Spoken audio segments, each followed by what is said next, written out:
Everybody, welcome back to the channel.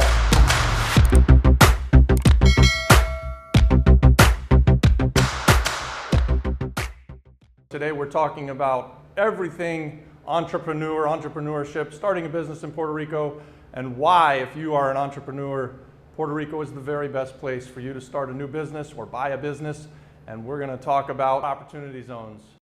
Ashley and Chris, thanks for taking time to talk to me about this. So I sort of had this aha moment about tying opportunity zones funds to operating businesses, either starting new businesses or buying businesses or investing in businesses. So my questions are around that. And then I'd really like to get into talking about how in Puerto Rico is it possible to tie Act 60, portions of Act 60 to this same kind of strategy.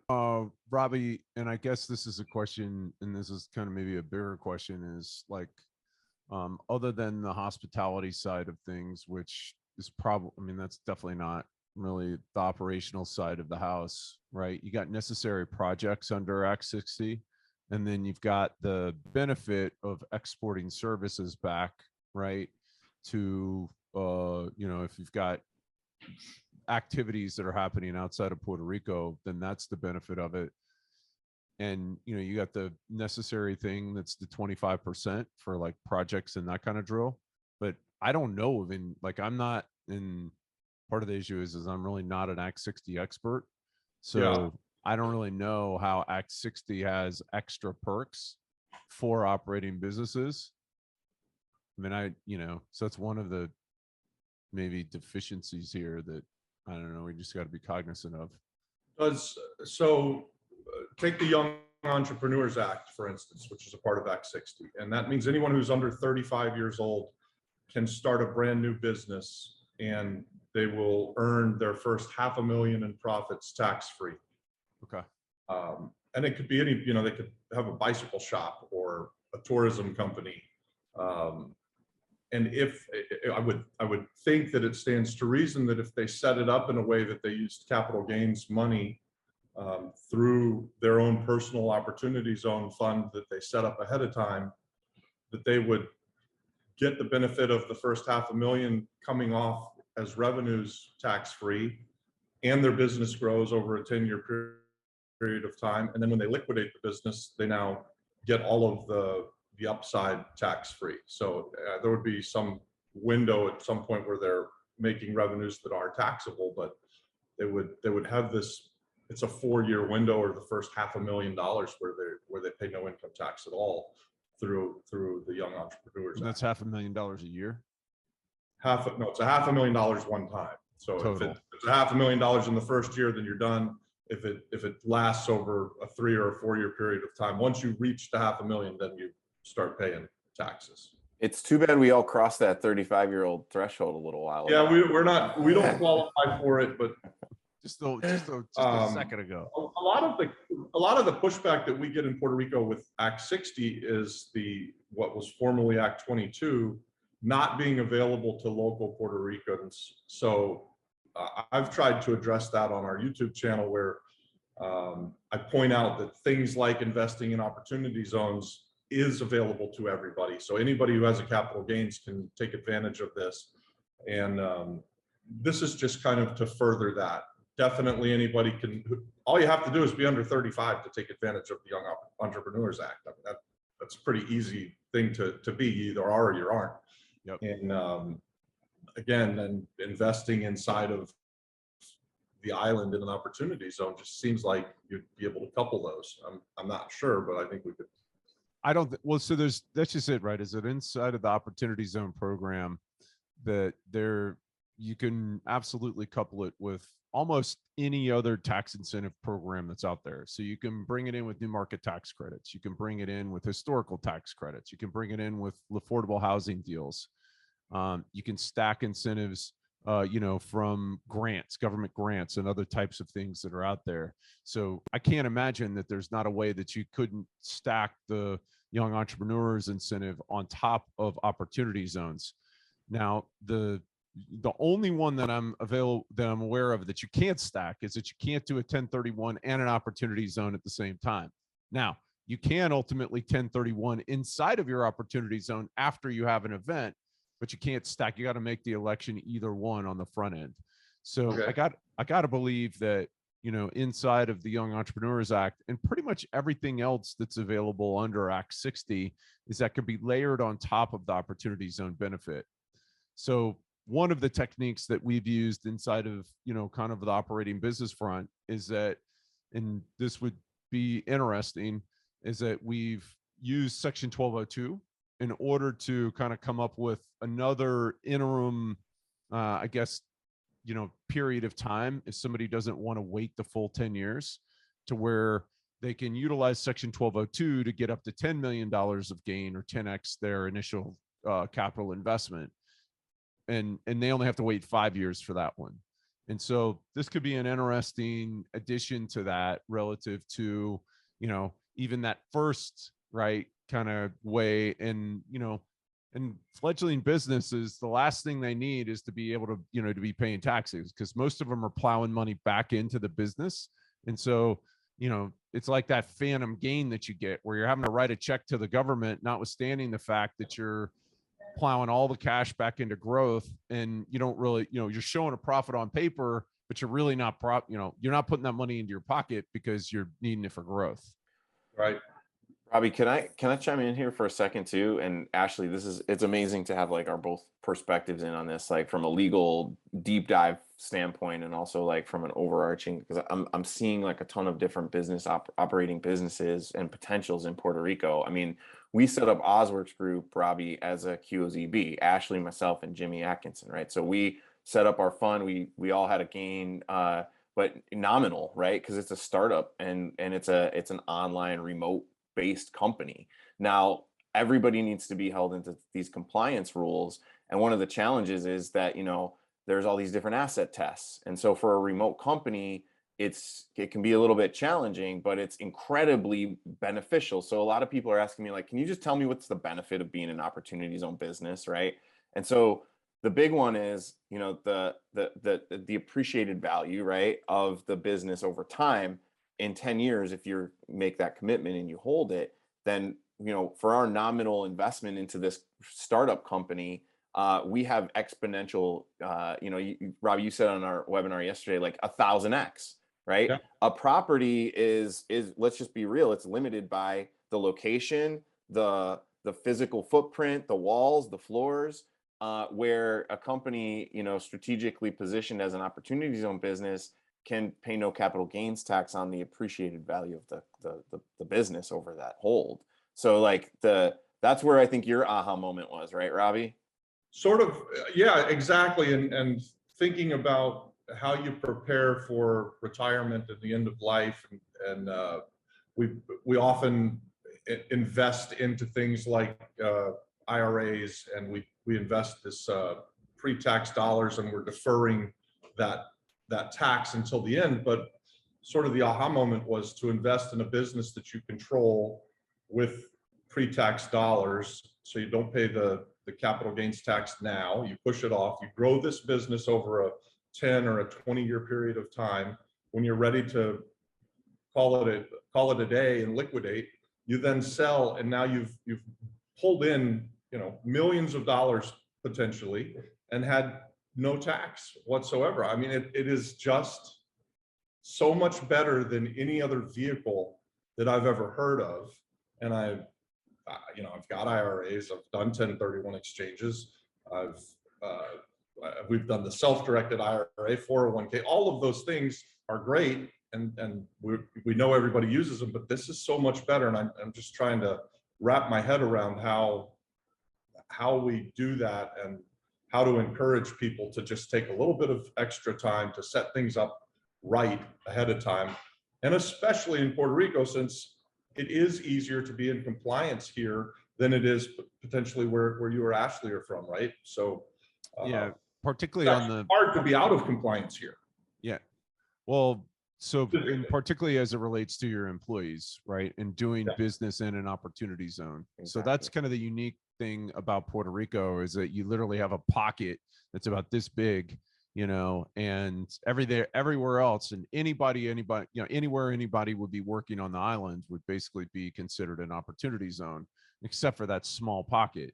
And so, to your point, it is like that's one of the tricky things, especially relative to startups and people, kind of getting used to working from home, is it's like, all right, are we going to make people start coming back into the office and coming into opportunity zones, right? So that we can keep track of this relative to how we, document this 50% trade or business test. So Yeah.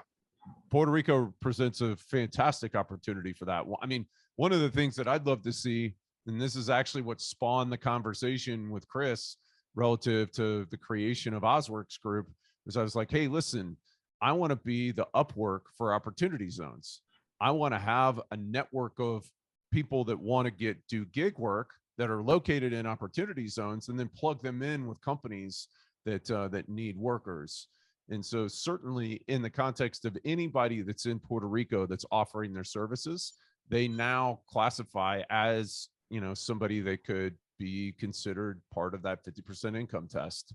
And here, So part of the spirit of the incentive is that, you're creating jobs, you're pumping income and revenue into areas that traditionally wouldn't have it, right? And so that fulfills the spirit of this whole initiative, right? Is to say, excuse me, we're creating jobs.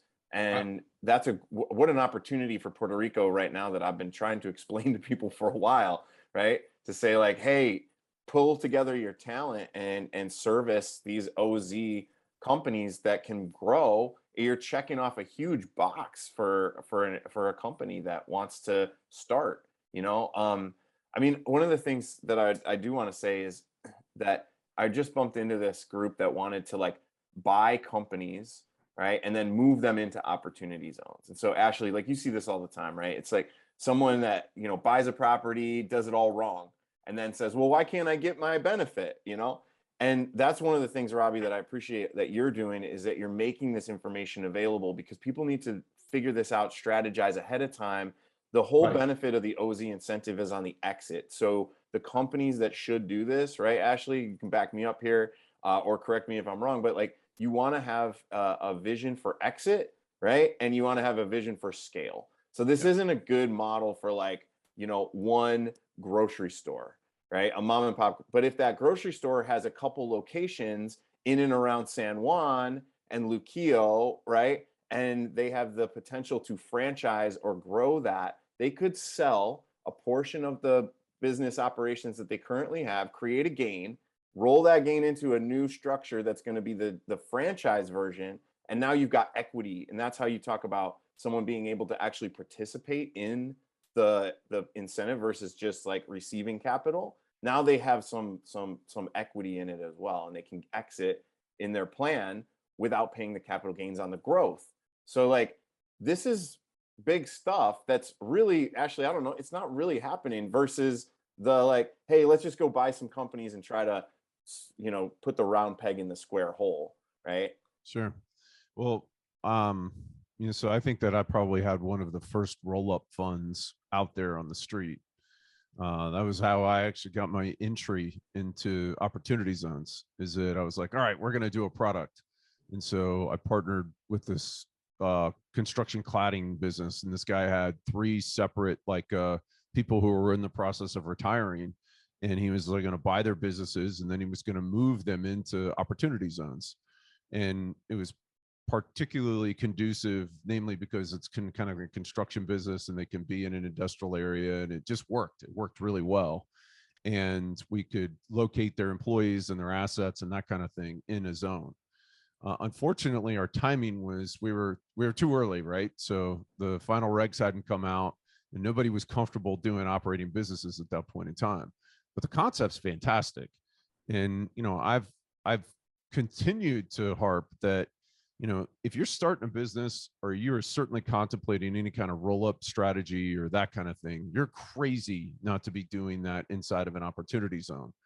This kind of goes into the conversation about private equity, venture capitalists as well. It's like, why would you not, right? I mean, other than this need for kind of a quick return on capital, right? Where they're like, oh, no, I just want to hold these things for like 2 to 3 years. Well, part of that is, and I think that part of what people are getting now, and smart capital's getting this, is that a 2 to 3 year window is not good, right? Because then you end up having to redeploy the capital into something else, right, that may or may not be great. And so having that patient capital, having that patient mindset, and getting into this, right? I mean, the Opportunity Zone program is perfect for that. What do you guys think about buying existing businesses that are in an opportunity zone? They don't need to be moved, but they need a influx of capital. And so say I've got a fund set up for myself and I continue to put capital gains in it, and I make micro investments or larger investments into existing businesses inside of an opportunity zone. And an example could be Adan has a tourism company. He's got a van and he takes people to and from the airport, and he takes people on tours around the island. And an investment into him could mean everything. Like he could buy another van, and he could grow a business that starts out as something that's just a guy in a van, and 10 years from now it's 100 vans and 300 employees, and it's making some significant profits along the way, Millions of dollars. Yeah, right. So I mean, is that yeah, so that's strategy? Yeah, that's absolutely, and that's what this program was all about. It's to do exactly that, to provide businesses like that the capital that they need in order to expand. Now, interestingly, and so this is one of the challenges inside of Puerto Rico, is that when a business is already in the zone, if it's very asset intensive, because those assets have already been depreciated in the zone, they're not going to be eligible assets, right? And there's no way that you can make them eligible assets. Okay. And so you end up having to put those into your bad assets category, right? And then you have to, either buy or rent assets in an amount that's, sufficient to make it offset in the 70-30 test. And so that can get a little tricky, particularly for companies that are asset heavy. Now, we've gotten around that by doing leasing of some of the assets that are existing.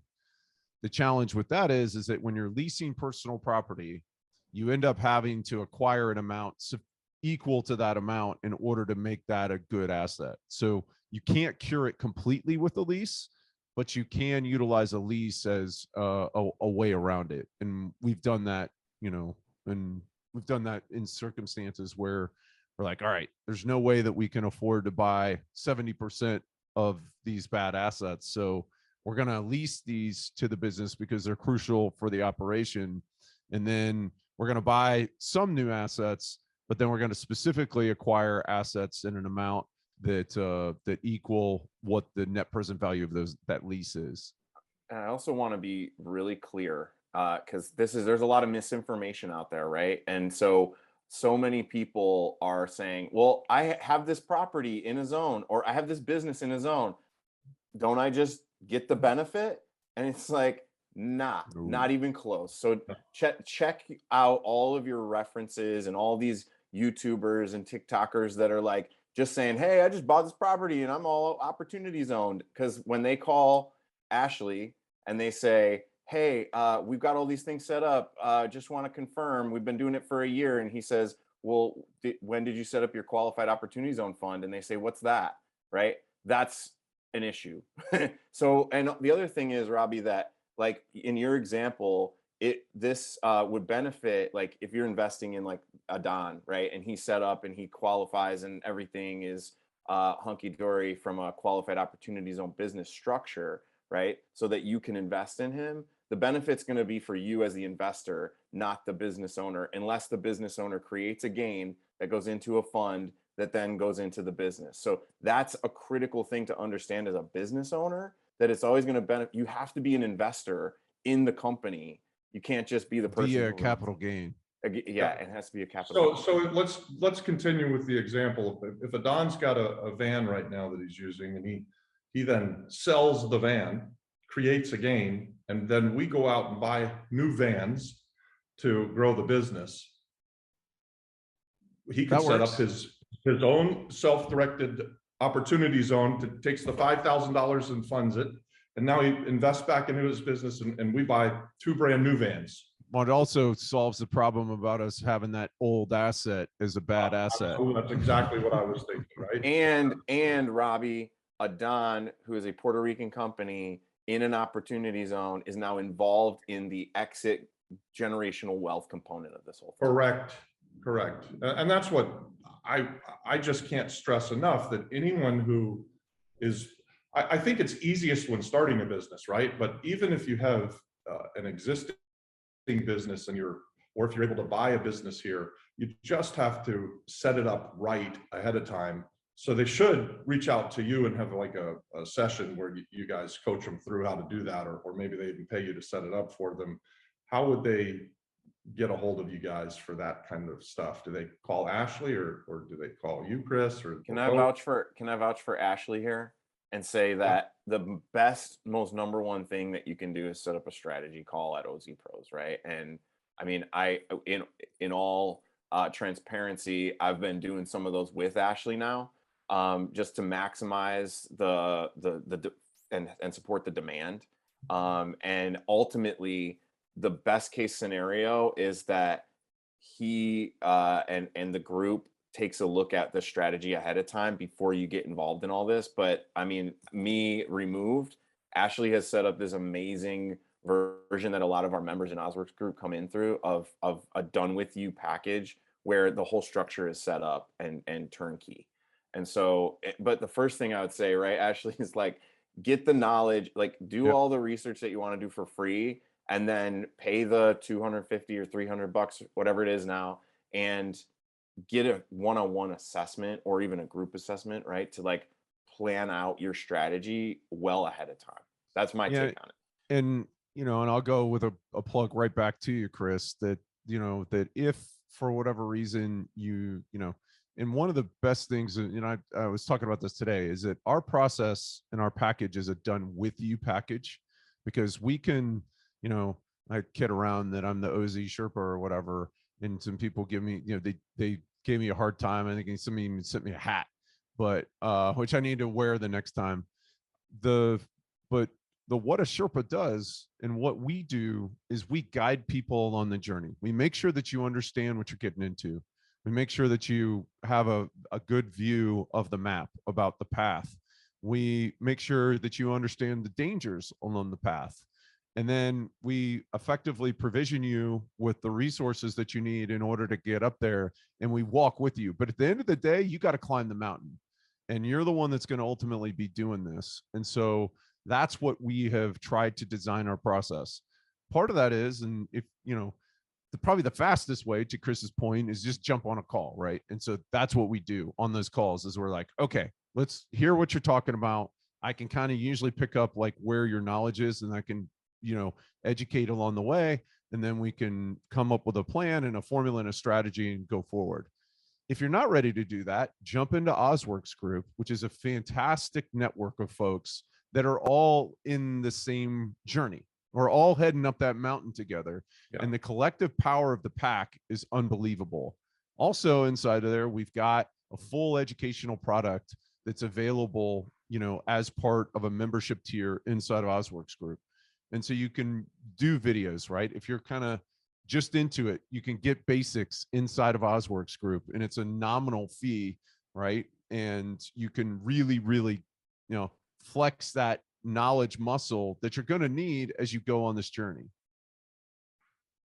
The other real quick thing that I want to say is, like, we're committed to Puerto Rico. Like, we're doing our third live in-person event there, and we've gotten to know people like you, Robbie, and it's just the ecosystem, the relationships, it parallels what we're doing in this online format so well.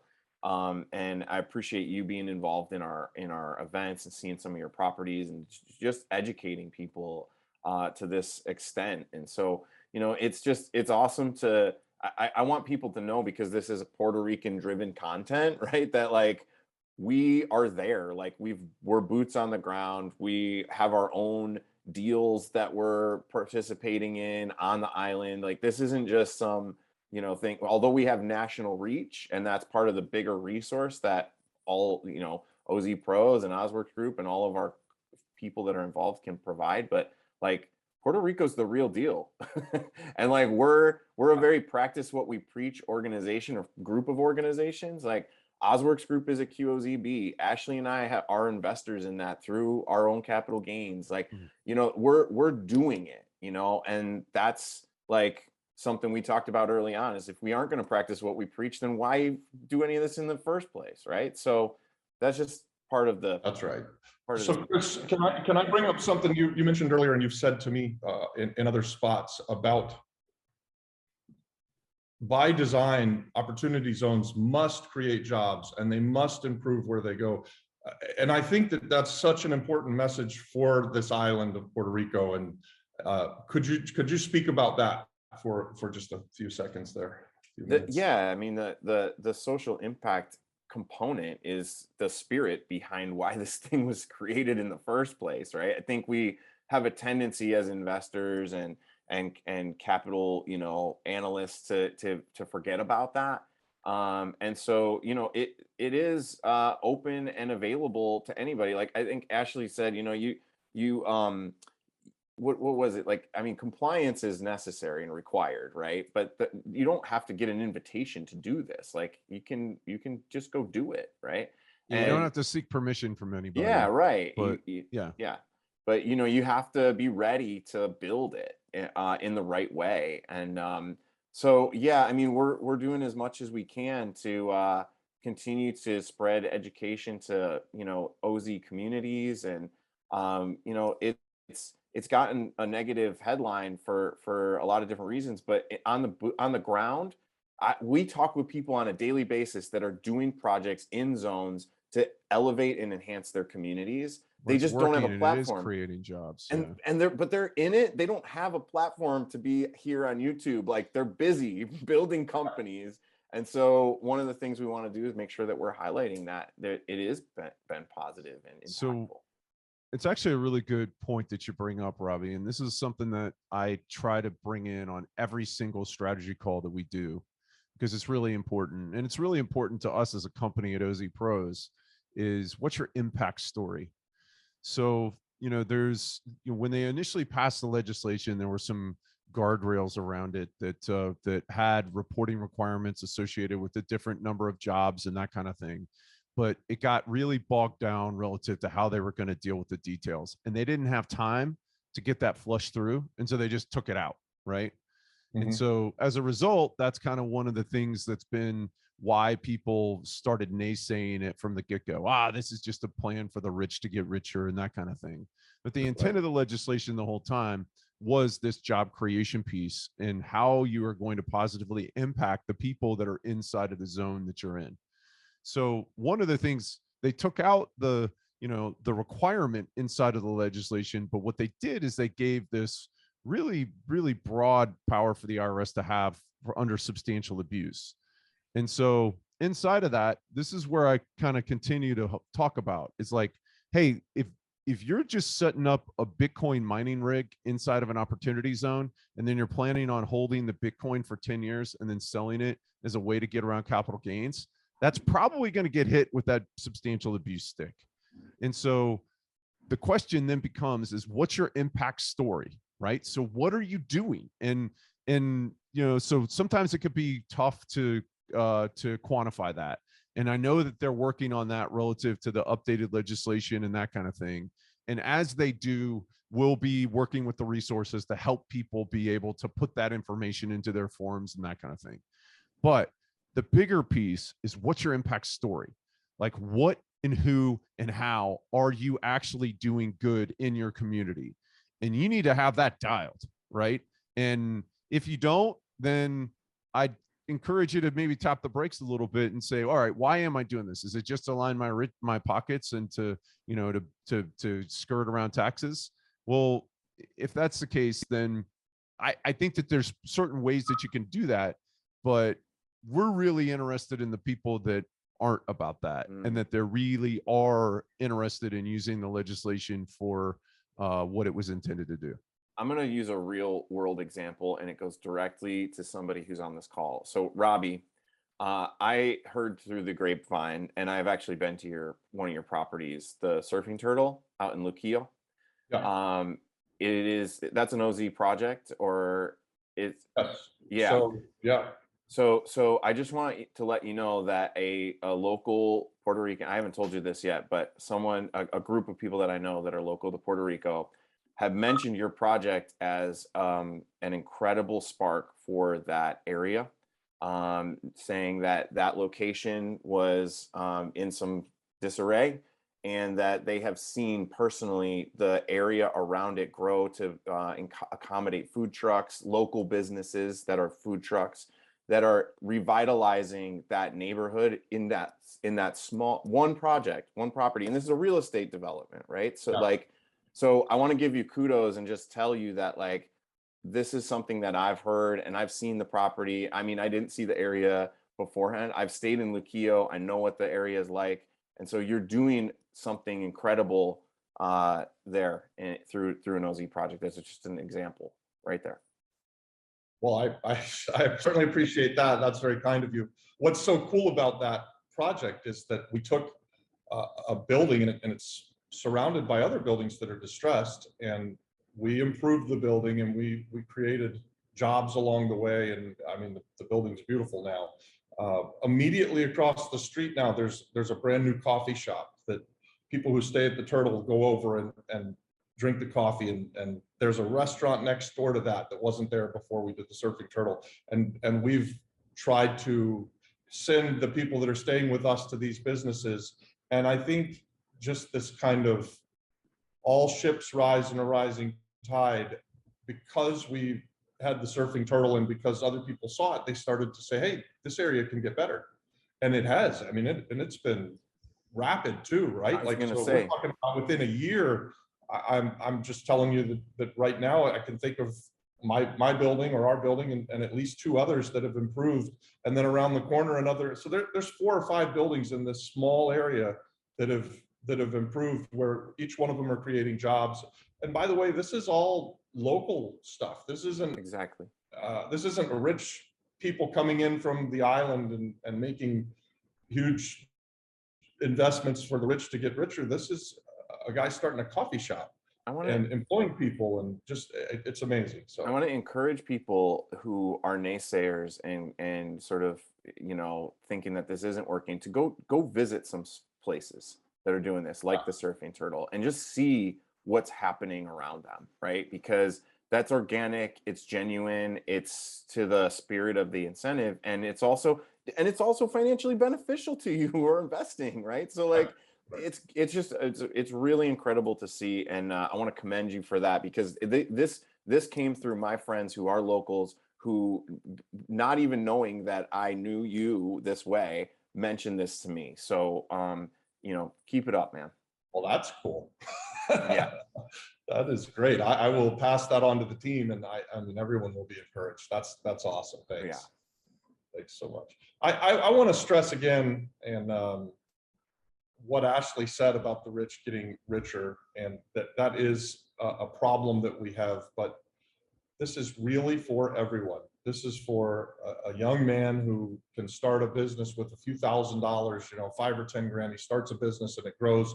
And hopefully over a period of time, he goes from 1 van to 100 vans, and from just him in a van to, you know, 100 vans and 300 employees. And that's the kind of power that this can have. And it's not the rich getting richer. It's local people who can take advantage of what's right here and offered to them. So it's super powerful. And that's why we're just so anxious to get the word out, right? Like, we've got to get this word out and let people know, if you're going to start a business, just set it up ahead of time. So at least explore it, right? At least, at the very least, go down the road. At the very least, yeah. So, well, that was great, guys. I mean, I appreciate it. You guys have anything else that you want to add here? Or we've gone a little longer than we probably thought we would, but I would love to have these kind of conversations as often as you guys are willing to set aside time with me, and I'll bring thoughts and ideas to you, and then you can tell us about how to do it. Hopefully there will be people that see this stuff and will come to the to the group and then sit down with you, Ashley, because I mean, it's too powerful to pass up. So Yeah, whether it's with me or whether it's with the team or whether it's with a local, I mean, there's a number of fantastic people down there in Puerto Rico who generally know about qualified opportunity funds and opportunity zones. And so whether it's with us, we've tried to, you said it's a fantastic road and it's a road they need to explore. We've tried to make that road as easy to navigate as possible. But just go down the road, whether it's with us or whether it's with somebody else. Get on your bicycle and get going.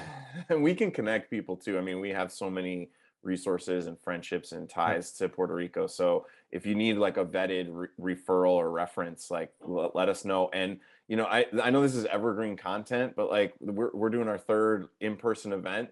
So like in July 2022, if you want to come and like actually get hands-on with this, come join us, right? Like Robbie, we're going to see your property. Ashley's going to be there doing some live, Q&A mastermind stuff for investors. So let's just all meet up, and I'm sure we'll be doing more. So just keep tabs on it. And appreciate you, Robbie, for, inspiring us to come together and have this conversation. Oh, thank you guys so much. I'll make sure we put that link to your event and somewhere in this description of this video or somewhere that people can grab it. We've done other stuff where we're encouraging people to come. So yeah, anybody who could come towards the end of July, it would be worth it. So I said this yesterday on a call. For 4 years, I've been having people come and see what we're doing in Puerto Rico. Not one time has someone shown up and as they're leaving, they look at me and say, well, that was really a waste of time, or that wasn't worth it. It's so worth it. It's just so apparent once you come to the island and see what's happening. And so highly, highly encourage people to come to your event. And we'll put an attachment for you to get the info on that. So looking forward to seeing you in July, Robbie. I can't wait, guys. The 2 tallest guys I know in one place together. Yeah. All right, Awesome. guys. Appreciate you both. Talk to you soon. Thanks, guys. Appreciate it. Hey guys, you made it to the end of the video, and thanks for watching. You subscribe to this channel for more stuff just like this. Click on one of these videos to see what we've done in the past here in Puerto Rico. We're glad to have you as part of the community, and we hope that you learned something from this video. Don't forget, you've got to set this stuff up for yourself ahead of time. You must set everything up ahead of time so that you can qualify and take advantage of these wonderful, wonderful acts and strategies and only Puerto Rico situations. I'll see you on the next video. Thanks for watching. Give us a thumbs up, leave a comment, smash the subscribe button. You know what to do. God bless everybody.